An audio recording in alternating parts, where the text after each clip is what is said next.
And welcome, Pirate Community, Winject Studios. And we're here to share a little bit about the art of asking questions and conversation. And none other than Steve Sims shows up in the room. Steve's an awesome individual that I have met before in the past and had it.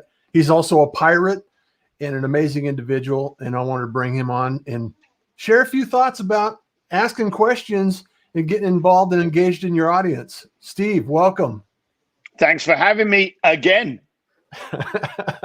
Well, we've been in a different venue in the past. And as you know, we've been connected through podcasting, live streaming, and some of these adventures. And I think you know Chris, Ross, and some of the crew over here on the Winject Studios. So it's an amazing adventure. Yeah. So how are you been, man? Get me caught up on what's going on in Steve's life.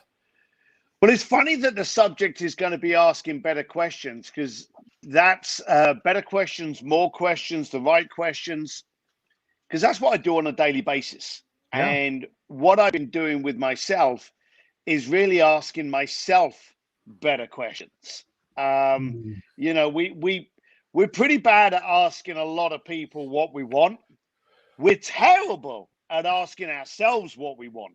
And so knowing that is a weakness within humanity. And today in the COVID, post-COVID, during COVID world, that is something that I've started doing a lot more. I've asked myself a lot more whys. I've asked myself a lot more, what's the point? And so quite simply, I've been growing. My speakeasies have been doing stupidly, ridiculously well. Sims Media is going really well. So I'm really enjoying life now and the challenges it's given us. Well, having an awareness of what you want, what you truly want, at some point can be a challenge. And so how do you evolve that idea and that thought about, okay, here today, you know, I've had a lot of great experience. I've had lots of adventures. I've had lots of things that are amazing. And right now, right here today is sometimes a challenge to ask ourselves, what is it that we want? Because we have to use that to move forward in what our intentions are, what our actions are, what is taking place. So how do you ask yourself these questions, Steve? How do you pose that question for yourself? What's the process you go through? That's a fantastic question, Russ. And a lot of people should be making a note of this, because that's probably one of the fundamental pivots that I made in my life. It's not so much, and I want to reframe the question to make it easier for you to answer. It's not so much what I want, it's what I don't want. You know, what don't you want? Ask yourself the question. Like, you could turn around and go, oh, I want a jet. Oh, I want a yacht. I want my own private island.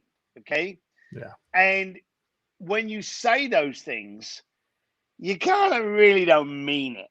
You know, it's not so, if someone went, there you go, there's a yacht, you'd be like, oh crap, what do I do with that? You know, it would be that kind of thing.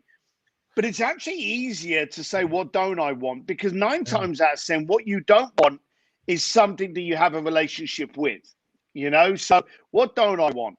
I don't want friction. I don't want a bad work environment. I don't want a toxic relationship. I don't want bad results on my Facebook ads. I don't want to be branding myself like this, because it's hard to keep up with that image that I've created that's not really me. We have some kind of relationship with what we don't want. And in getting rid of those things, it actually breeds that one word that I constantly repeat, that I'm constantly used as a tagline that everyone needs today in their life: clarity. And we've got too much noise going around at the moment. So if we can ask ourselves, what don't I want? Here's a funny thing. Here's a really stupid thing. And it is stupid, borderline obnoxiously arrogant. But I used to work in Switzerland. A lot of people know this from the book and stuff. And I was fascinated with Swiss watches. Absolutely love Swiss watches. And, you know, I was making good money, and I'd go out and I'd buy a Swiss watch. And I'd buy an Audemars Piguet, a Patek Philippe, you know, the quality stuff. Yeah. And I ended up getting a bunch of them. And then I'd go out with my wife, or I'd go out with my mates, and I would stand looking at this watch box going, which one shall I wear tonight?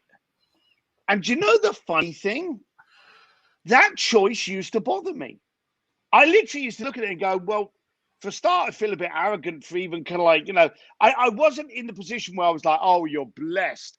I was thinking, I don't need this. I actually don't need this. Not only do I not need all these watches, I don't need the stress of trying to work it out. That's why whenever you see me, I've got a Panerai that I've had for centuries. I'm always in black T-shirts because what I don't want is to waste my time with needless choices. So I've actually tried clearing up my life by getting rid of a lot of those things. Yeah.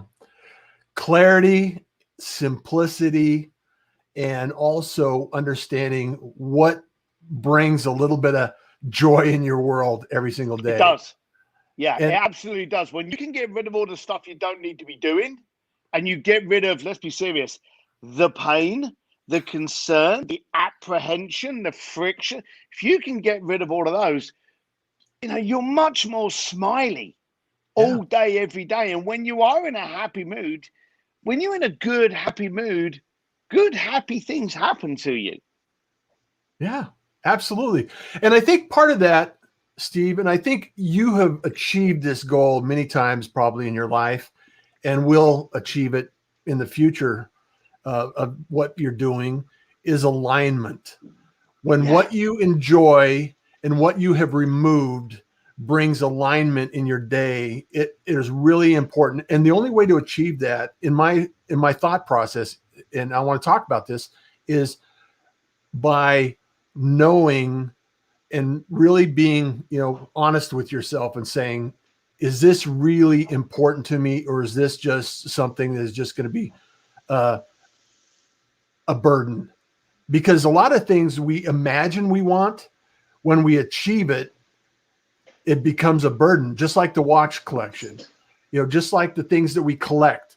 And all of a sudden the collection becomes the burden rather than the goal. And so I want to talk about how to achieve the mindset of understanding yourself and bringing clarity to yourself, and how that evolved in your life. I'm laughing because I was a class A dick in this situation. What you're talking about now, I only learned about 15, 20 years ago. And it was this funny thing where, as entrepreneurs, they always say about the shiny object syndrome. Yeah. Well, I had that with the Swiss watches. I would buy a watch, and as I'm leaving the showroom, I'd be like, "Oh, I like that one," and I'll be like, "I'll be." And here's how many times do entrepreneurs say that? I'll have made it when I get that. Yeah. Or when I make this, I'll get that, and then I'll be happy. We're always looking at those milestone moments that never come. And I realized that my joy in the purchase ended on the swipe of a credit card. Yeah. I've now got it. I'm going home with it. And so one of the things that I did, and I actually have it on my phone, and I'm going to suggest other people do this. On my notes, on my phone, I have an I want, I need list. And a lot of us are in relationships.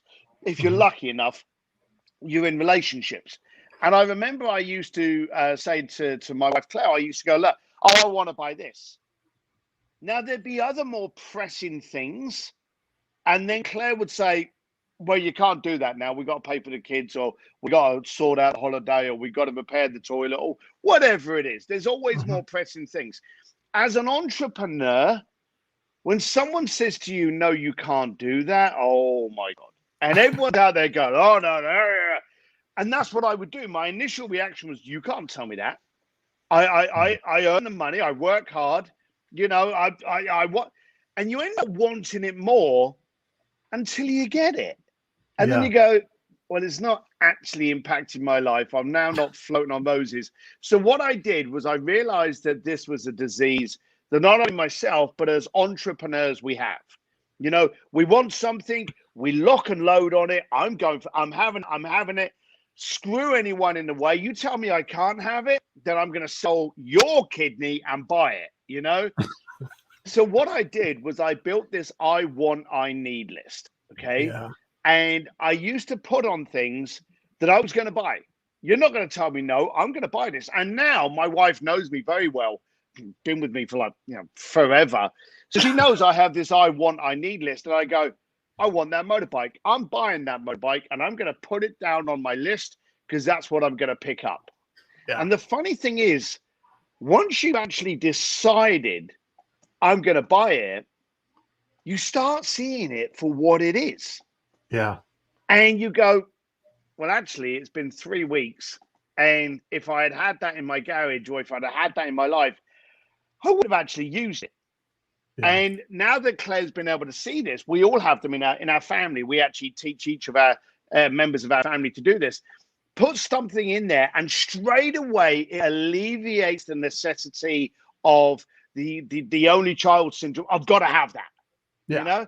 and it lets you off the hook because you've just acknowledged that I'm going to buy it, and then reason kicks in at your speed, no one in front of you, and you've got to train yourself. Now you can do that for the software. How many of us as entrepreneurs subscribe to 30 pieces of software and platforms and repurpose and all this stuff, and then you go, I haven't used that, or that hasn't done it, or that one done, I don't. So we all do that. We get these pop-up adverts, and adverts are there to tell us we desperately need what we didn't think we knew about. And so it's there to these things. Always searching for the next squirrel hunt. Exactly. You need that nut, and you think that nut's going to sort it for you.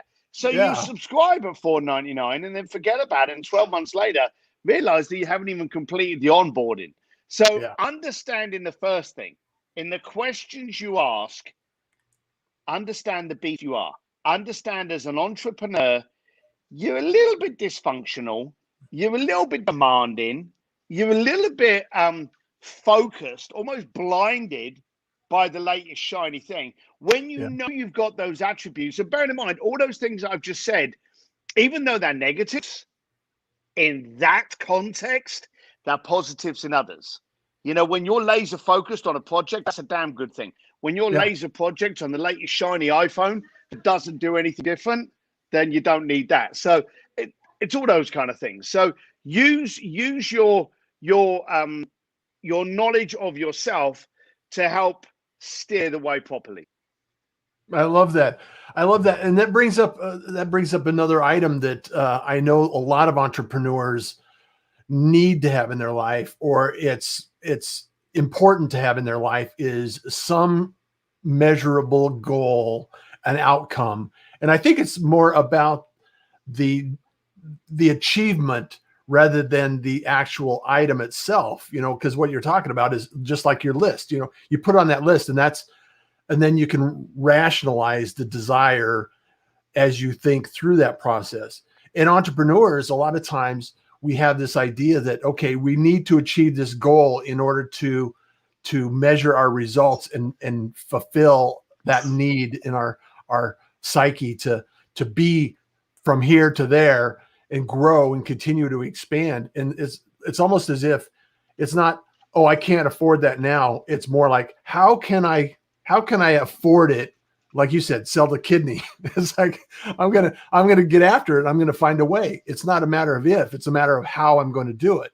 And I think that mindset is really important for entrepreneurs to control, monitor, and understand in their own personal journey, because it's so critical, because we can get off the rails really quick with, chasing shiny objects and getting so many things, just they become noise after a while. They just become noise. You corrected it. You actually gave the most accurate description in your speaking then. You mentioned the achievement and the outcome. Now, 9 times out of 10, our achievement is to buy that latest thing. That's our goal. That's our objective. Mm-hmm. But what's the outcome? Now, as you know, I coach a lot of entrepreneurs. The first thing I do in absolutely every project is go, well, what's the point? Yeah. So if you go, hey, I'm going to buy this new iPhone, what's like the last iPhone I had, I think was a and this is I don't know if it's a 12 or an 11. It's the latest one. It's the latest one. Prior to that, I was on an iPhone 8 and it smashed, and I had to get, I think it was like an 8 plus or 10, but I didn't bother updating every year. It was only until they came out with these like 4K cameras that was so good, and the editing you could do on the videos, that I upgraded. But we would each year go, oh, it's a new one. I've got to have it. It's new. It's shiny. I've got to have it. And then you go, hang on a minute. You're spending that amount of money. You're getting into that contract for the same emails, for the same standard of camera, for nothing that's going to help you. I got into it because of the camera. I changed my iPhone purely 100%, not because of the retina screen, not because of any of that. The camera worked good for me. So as I'm moving around now, I can do my shoots like me and you when we're doing social and stuff. We've got a much better camera now. So you've got to ask yourself in everything you do, all right, great. Yeah, I love it. That's excellent. But what's the point? Yeah. And if you can focus on that, and as you said so eloquently, if you can focus on the outcome, not the achievement, the outcome. Hey, if I buy 20 watches, what's the point? What's the outcome there? Well, then I've got 20 watches to decide between what I'm going to wear with that. That's now friction. That's now a headache. So if you now it just creates it creates confusion when you go out. It's like I have to think about something else. Yeah, it's absolutely ridiculous. So you really just ask yourself every time you're going to do anything, if you find yourself going crazy for it, look around you first of all and ask, are people telling me I can't buy it? And is that therefore why I'm going for it? That will be an eye-opener. And then secondly, once I've got it, once I've achieved it, then what? What's the point? What's as you said, what's the impact? And if you focus on that, you'll actually find yourself doing a lot less. Yeah. It comes really, and I want to go back to this tools idea because it coincides with client work. You know, when we're working with clients or you're mentoring somebody or you're measuring results on, social media or a project. One of the things that I always think about is just like a carpenter, the more advanced tools you have, you can do other things. You can achieve better results, better outcomes. And so with video and with shows like this, it's a very quick and easy outcome for the time and effort that we put into it, because you and I can have a conversation and it's great content. And then we can slice it up and put it out on social media. And then the question becomes, okay, well, if I do this, what is the result and the outcome I'm searching for? And on social media, it always has to be, what is the result that we're looking to achieve? And I want to ask you, how do you think through the process? Because I think you are very good at being strategic in your decision and how you implement social media and how you do your speakeasies. And I love some of the things you're doing. I am now. Okay. All right. But that's a process, right? Yeah. And that has to go back with self-awareness is what's the outcome and why am I doing it? Yeah. Yeah. 100%. And I said to you earlier that it was only 15 years ago that people used to say to me, people that I respected were like, why are you doing that? And they would question my decisions. And as I say, the glory, the euphoria of that achievement of buying the car, the watch, the penthouse ended once the credit card had been swiped. And I was like, I don't really know. I got it because people said I couldn't. And I realized that I was being dangled. And so it did take that time in my life to realize, hang on, I'm living somebody else's life and I'm defying other people's monsters and I'm doing what other people are dangling and challenging me to do. I was a dancing bear. And I decided I'm not going to be that anymore. Are you thinking, when you do engagements now with the speakeasies, I really think that's a personal approach. And one of the things that I really have always promoted is this idea of relationships, building community and having those face-to-face opportunities to have conversation and real conversations, real honest conversations, down to earth. There's no Instagram, Photoshop, images, overlays, or anything like that. It's just real, it's raw, and it's there now. And that really, I think, is going to start becoming more normal. So are you seeing a trend in your experience in your adventures now that this is going to be more common than what we had seen in the past? I am seeing a swell on it. It's not visible yet because a lot of people are oppressing it. You see, today, the thing that people are really scared about is credibility, because 9 times out of 10, they don't have it. And if you ask kids today, hey, what do you want to be when you leave school? They'll say an influencer. And you'll be like, well, what is an influencer? Well, they look good in a bathing suit. They go on other people's jet. They're not achievers, but they're influencers. And isn't that a shame that there's a difference between? I've actually said before on some of my feeds that an influencer should have actually have achieved something before they can be allowed to influence anything. Okay. There is a swell out there of people like me and you that just call it as it is and alienate people. And that's another thing that you've got to be willing to do. I don't want you on the fence. I want you to love me. I want you to hate me, but I never want you confused. No confused person is ever going to join your community. No confused person is ever going to give you that checkbook. So I want you to be able to look at me and go, all right, I get where this guy's coming from. I see how he can help me. I want to be part of that play. Or this guy's not for me. He's got a funny voice. He's got a weird haircut, too many earrings. I'm out. Both of those responses are absolutely fine. The worst people in the planet are those on the fence. So today there is a swell of people like me and you that are saying, hey, this is what we do. If it resonates for you, get on board, let's go. If it doesn't, wait for the next bus. That'll help you, and we're fine to do it. There will always be a next bus too. There'll always be a next bus, but there's still too many people out there going, hang on a minute, I've been through COVID, I've lost my job, I don't know what to do. Damn it, I'll be a coach. Oh, I'll be a top-rated podcaster. Oh, I'll be an Amazon bestseller. All of these things they will come out with and not have anything to back it up. But they did manage to find the right car park that had a car that they could lean up against and try to gain the visible credibility. And that's a problem we're still fighting against. There's always going to be people there that go, well, look, I've never achieved anything. I don't have any credibility. But hey, I look good in a swimsuit, or I can lean up against this and that'll do it for me. And that's what we're always going to be fighting with. But people are not tolerant today.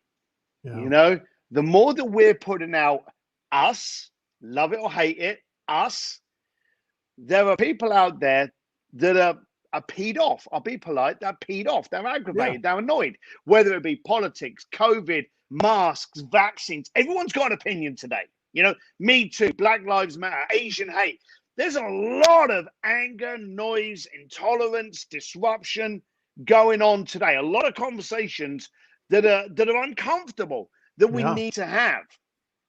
And it's made us less tolerant to those people leaning up against the car. We are actually looking at the girl now on the the influencer on the beach in her bikini going, well, yeah, you look good, but so what? We're actually getting much more into a so what community, and that I applaud. I want people, before you spend your $9.99 on someone's course about how you can be a millionaire before your first coffee in the morning, look at them and go, why are you? What do you have? What have you achieved? And I think people are actually starting to become less tolerant of the glitzy and the pretty, and actually now starting to look for credibility and substance. And that I applaud. Yeah, I totally agree with you. And I think we're going to go through a cycle, as with all things, we go through these cycles, and I think we're going to see a lot of pressure and a lot of people that are no longer willing to put up with that. And, the instant famous people, the snapshot famous, because you and I both know that an overnight success usually takes 10 years. So it's the Exactly. work that goes into it. And so how are you coaching your clients about the process of asking themselves and really diving in deep and asking, what is it that's going to make it matter? What's the difference that you're going to make in your world? What's the difference you're going to make in other people's world? Because it's not as much about what we can do internally as much as we can do for the community. How are we going to help others? If you help more people, you get what you need, right? So how do you go through that process, Steve?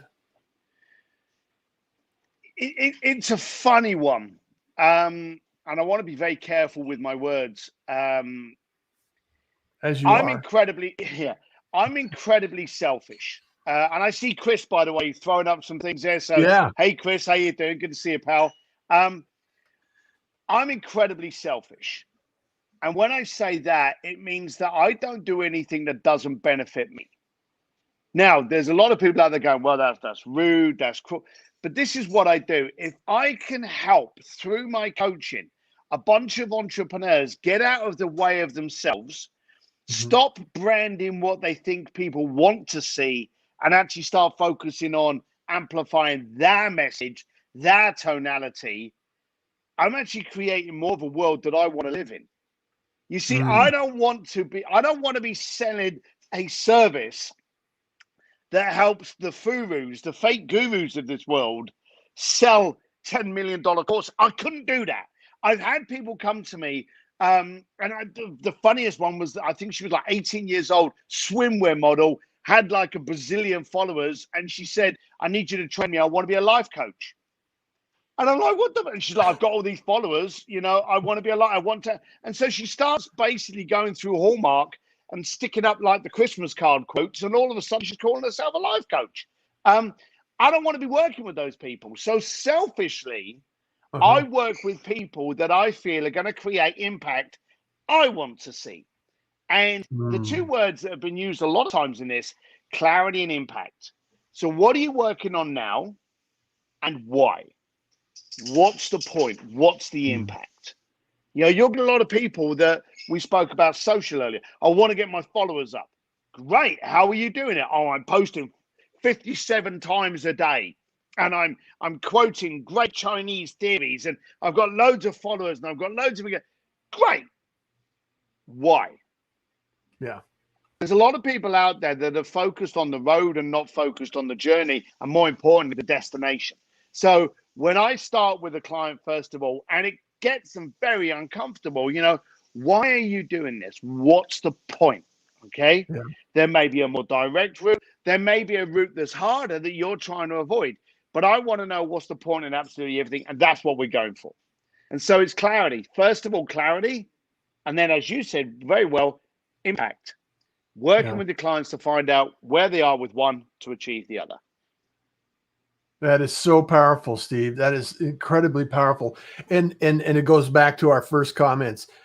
We have to be aware of who we are and what we're looking to achieve in ourselves before we can go out and make anybody else's life and impact anybody else's life.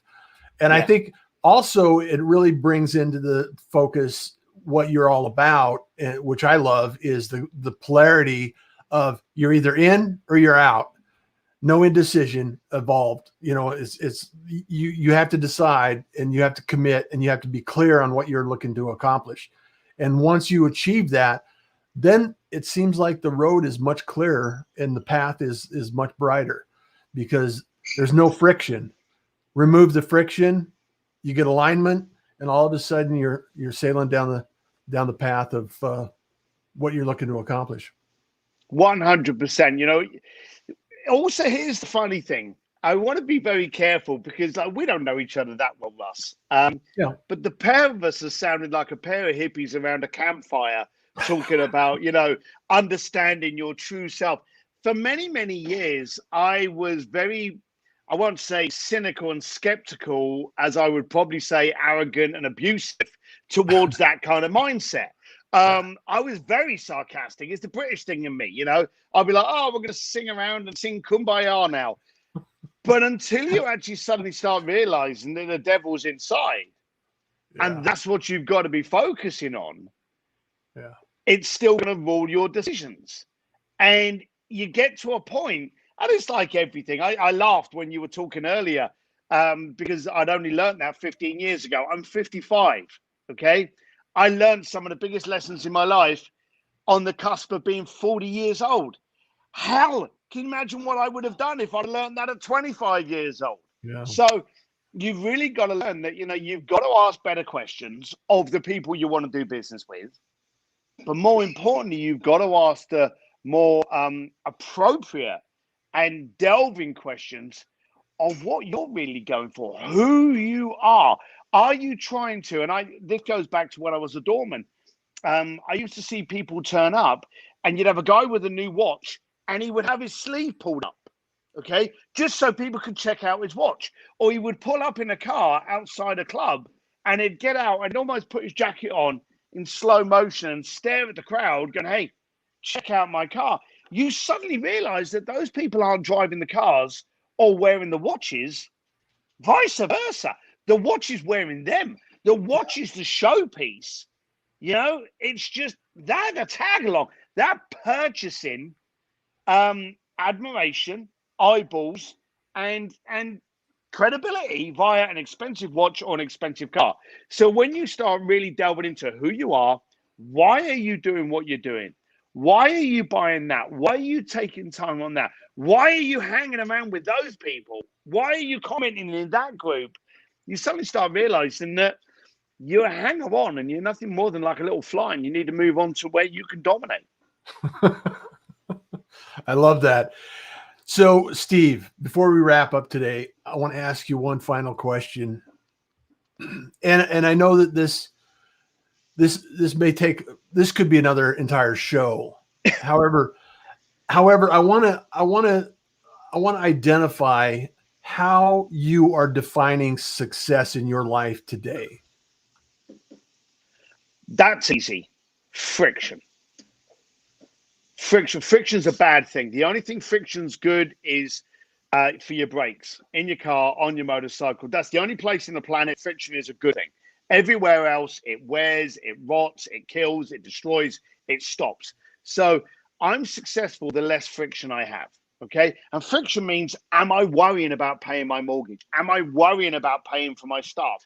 Am I concerned when I have to have a conversation with myself? How many of us know that we have to talk to someone and we go, oh my God, I really don't want to talk to that person. Okay. That's friction. Okay. So the less friction you have in your life is a key sign to how successful and how much impact you're actually contributing to yours and others. I love it. I love it. Thank you so much for being here, Steve. Winject Studios, winject.com. You could go, you could check out everything down below. Join the community, learn how to understand what to ask, when to ask it, how to get your results, and how to remove friction from your life. So we're here, we're available, we're here to help you. And thank you so much for being here, Steve. Appreciate it. See you later, pal. Till number 3. Till number 3. Take care, everyone. Bye. See you next time. This is brought to you by Winject Studios. We are an all-in-one educational platform for podcasters that revolutionizes how hosts leverage content to increase engagement with listeners, downloads, and income. We come together to focus on community, collaboration, and collective impact. For more information on how you can interact directly with our hosts, access exclusive live content with offers you can't get anywhere else from our official partners, join our purpose-driven community by visiting www.winject.com. If you're ready to build a career doing what you love, then we're ready to see you there.